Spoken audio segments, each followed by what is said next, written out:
শুক্রবার হলদিবাড়ি থানায় আয়োজিত এক শিবিরের মধ্যে দিয়ে মোট 7টি মোবাইল উদ্ধার করে তা প্রকৃত মালিকদের হাতে তুলে দেন এসপি। সেখানে উপস্থিত ছিলেন মেখলিগঞ্জ এসডিপিও আশিস পি সুব্বা, হলদিবাড়ি থানা আইসি কাশ্যপ রায় সহ অন্যান্য পুলিশ কর্মীরা। মোবাইল ফোন ফিরে পেয়ে খুশি মোবাইল প্রাপকরা তারা ধন্যবাদ জানিয়েছেন হলদিবাড়ি থানা পুলিশকে এবং পুলিশ সুপার দ্যুতিমান ভট্টাচার্যকে। জেলা পুলিশের পক্ষ থেকে এটা প্রতিনিয়ত আমরা যেটা করি যে বিভিন্ন যে মোবাইলগুলো হারিয়ে যায় সেগুলোর আমরা সন্ধান খুঁজে পেলে তারপর সেগুলো মানুষের হাতে আবার ফেরত দিই। তো আজকেও সেই ফিরে পাওয়া অনুষ্ঠানে এখানে 7টি মোবাইল যেগুলো কয়েক মাস আগে হারিয়েছিল সেগুলো হলদিবাড়ি থানা থেকে তাদের উপভোক্তাদের হাতে তুলে দেওয়া হলো। তো তাতে তারা খুব খুশি হয়েছেন এটা বোঝা গেল। তো এরকম ঘটনা এরকম কার্যক্রম আরও চলতে থাকবে। আপনার মোবাইল হারিয়ে গেছিল? কোথায় হারিয়েছিল?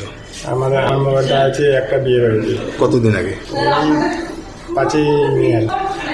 আচ্ছা, বললাম এই যে আজকে এসপি স্যার এই মোবাইল তুলে দিল মানে ফিরে পেয়ে থানার থেকে, কেমন লাগছে?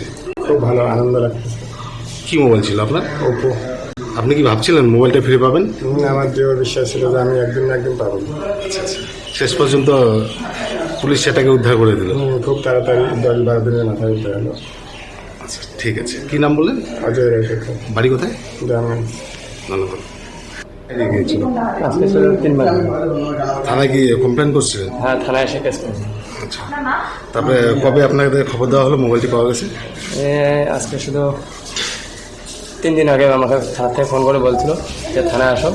আমি থানায় আসলাম, এসে আমাকে বললো যে আপনার মোবাইলটা পাওয়া গেছে, তো আপনাকে ডকুমেন্ট আধার কার্ড লাগবে আর সিমটা লাগবে,